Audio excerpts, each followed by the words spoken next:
Hello there, Seraphim17 once again. This is some thoughts and trepidations towards Battlefield 2042, as showcased by the most recent pieces of information we've got from leakers and just information on the game. There's 3 points I want to hit on here, guys, in this commentary. I'm going to try and be succinct, but you know me, I often get verbose and talk about all kinds of other things. I should be talking about Sekiro right now. I say Sekiro, that's a Freudian slip. I mean Elden Ring, which is just a whole dump of gameplay has just landed in my lap right now, which people are playing, which is kind of cool for them. But instead we're talking Battlefield. So the 3 points are thus follows. Performance wars, due to Digital Foundry's analysis of the trailer they released for Hazard Zone. Very, very sketchy stuff there.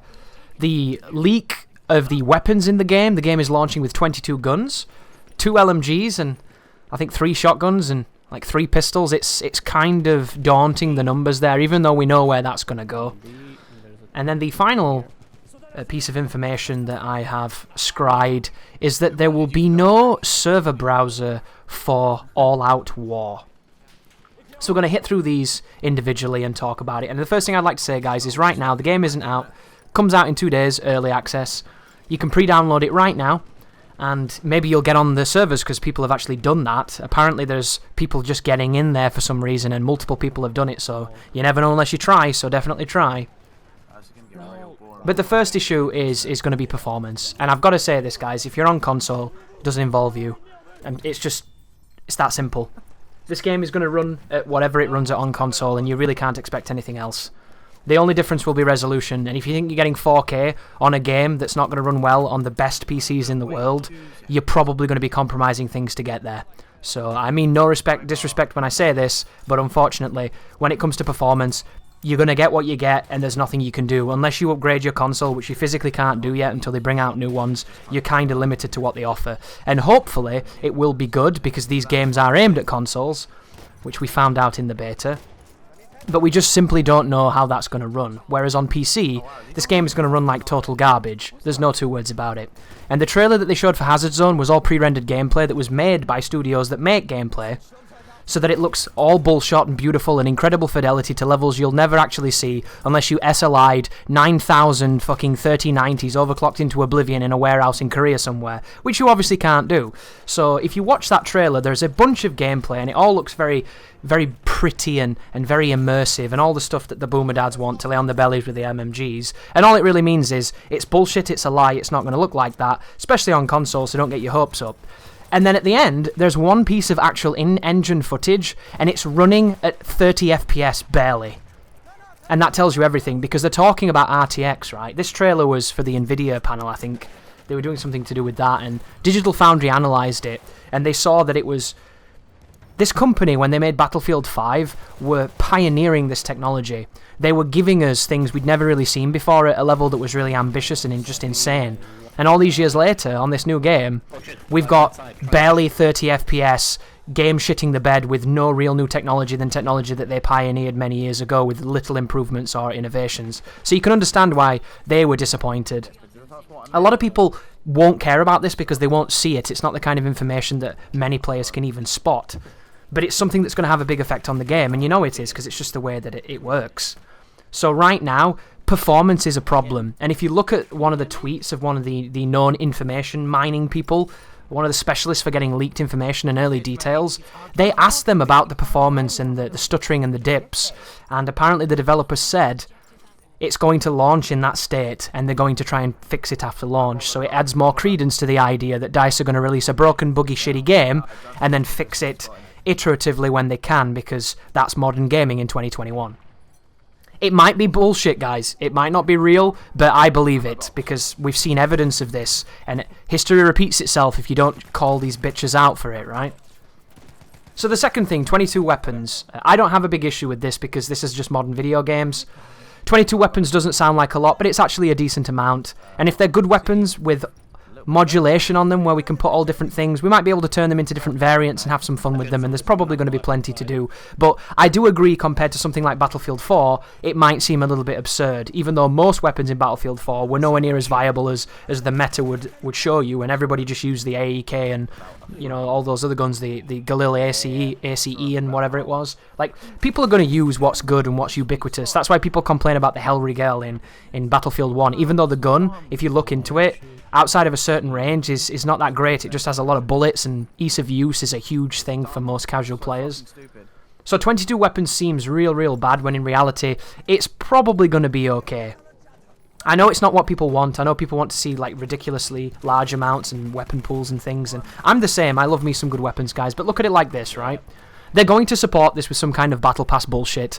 They're going to support this with some kind of season-driven live game service nonsense. We all know it's coming, and more weapons are going to be on that, and they'll probably have held back a ton of them so that they can shell these out and try and get people buying like premium packages and things of that nature, because EA, when in doubt, will do EA things, and DICE are just going to go along for the ride because it's just the way it works, you know, Parasite and Host. So we're going to get more weapons. Hopefully those weapons will be unique and interesting, and there'll be stuff you actually want, and then we can get excited about, you know, regularly getting access to new things on an interval that's not, you know, 6 months after the game comes out and we get absolutely nothing until they give us like a pistol and then everyone complains and leaves the game. You never know. But fundamentally, it doesn't seem like anybody in the community at the moment is happy about the weapons. And it makes sense. It really does make sense. Yeah, no, he just, every time he so the final part, close to death, he just runs away. once you get past all the weapons and once you get past all the wonderful performance wars, is the server browser. So there's seemingly 3 modes in Battlefield 2042 when it comes out. You have All Out War, which with the sounds of it is the Operations Conquest and games of that nature kind of mode that's going to use all the base features of 2042. This is going to be the new preset for this game. Then you have Hazard Zone, which is essentially this Tarkov-inspired kind of survival, going to a map, kill AI, loot these hard drives, and then get out and exfiltrate, and there's other people in there trying to stop you and trying to do the same thing, so it's this PvP, PvE atmosphere that's going on, which does sound quite interesting, even though I do think it's the kind of mode that, unless they get it absolutely right, it's going to be pretty much dead on arrival and no one's going to play it. And then the final thing is the Portal. This is the thing that's exciting most of the veteran Battlefield people, because they're going to be able to play the experience that they want. And looking at what you can do in that mode, it shows a ton of stuff for Battlefield 3, a ton of stuff for Battlefield 4, and a ton of stuff for the original, is it 1942? So all kinds of great things if you're interested in those Battlefields. You'll notice there's not much mention of Battlefield 1 or Battlefield 5, because I think 1942's kind of got it covered to them in their minds. But the more we learn about that mode, the more limited it begins to sound.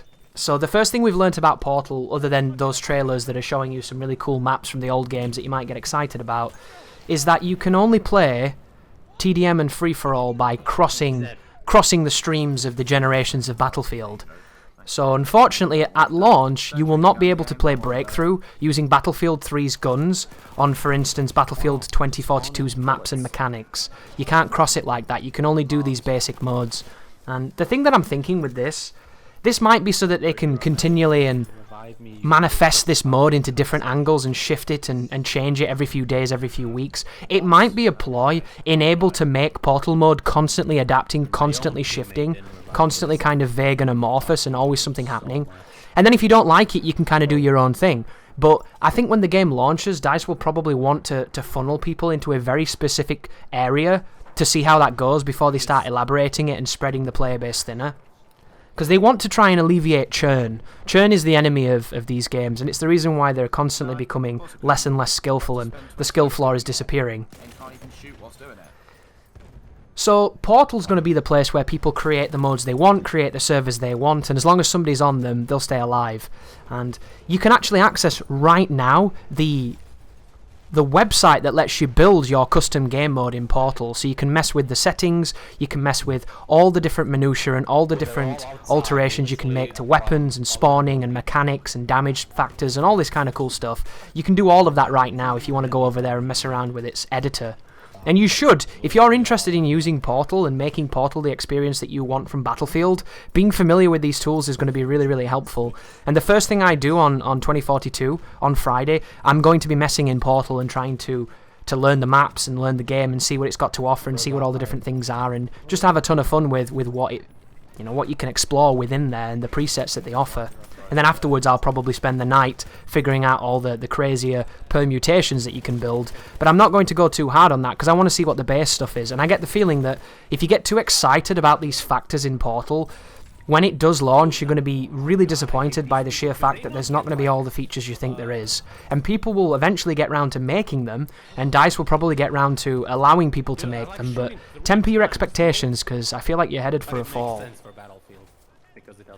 Anyhow, we're talking about the server and the server browser. So those are the three modes. Portal, which will have server browser apparently.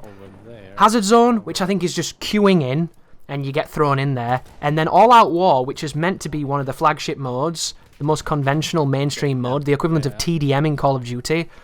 And it doesn't have a server browser. And this might mean nothing to you if you play on console, because there aren't many games that have server browsers on console, except for, ironically enough, Battlefield 1 does. And Battlefield, in general, does in some areas, right? I don't think it did in Bad Company 2, but I can't remember. Suffice to say, choosing what level you jump into is not the highest priority to people that have never had the option. Because if you don't know you're missing out on it, ignorance is truly bliss, isn't it? So what this leads to is, there are certain factors that being able to have a server browser that can make your life easier and more fun and give you a better experience. The first, of course, is you can pick the map you want to play. You can pick the objective or the game type you want to play. You can also choose the ping you want to play. And right now, engagement-based matchmaking is the most popular thing in games because it enables, essentially, all these pay-to-win schemes to try and give you an advantage, when in reality all that's happening is you're getting put into lobbies where you get absolutely demolished, and then when you get demolished for 2 or 3 games, you get put into a lobby that you perhaps would have found naturally on the old Call of Duties, but in this game it's like a rarity, it's an oasis in the desert. So you go into that oasis, you feel like you're having a good time for the first time in 2 hours, and then immediately afterwards they throw you back to the wolves. And that can only happen when the engine and when the matchmaking algorithm is enabled to do so. And it's enabled to do so when it does the matchmaking for you. The reason why Battlefield 5, Battlefield 1 don't have skill-based matchmaking to the same extent that something like Call of Duty Modern Warfare 2019 did, is because you get to choose your server. You can leave your server, you can swap teams. The only thing you will see in those games is when they swap you on the teams, the team balancing, which is their form of skill-based matchmaking to try and make it so that the game makes a bit of sense. And we all know, it barely works, all it does is annoy people, and Battlefield is always a stomp on one side, and just... that's the game, isn't it? One team stomps or you get stomped. That's just the eternity of what this game is. But the server browser is part of the identity of what makes a Battlefield, in my opinion. I think that without it, you're sacrificing one of the things that separates this from a lot of other shooters. Being able to choose your game mode and your ping and your server, knowing that you have that freedom and that flexibility, is one of the things that really draws me to Battlefield. It's one of the things I love about Roblox, and I know that's quite an interesting contrast. But in Roblox, you can pick your server. You can literally server hop and find something that's more enjoyable, so you don't have to suffer Monty Grappa against some people in the Muramats just repeatedly shelling you. You don't have to suffer that guy with 100 stars in the artillery truck repeatedly shelling you from the spawn. You can do what you want to do and have a good time, and if you jump on that server and you're being stomped and you know your team's never going to win, they're never going to push, they're never going to be effective, you don't have to just sit there and eat it, and then when you leave and you queue back in, it doesn't put you back in the game you just left. Because that's all that matchmaking has ever really done when you leave it to someone else. You can see the server you just left and you can avoid it like the plague. And if that ain't Battlefield, I don't know what is. Probably spamming grenades and one-shot kills to the body with talentless fucking scout rifles.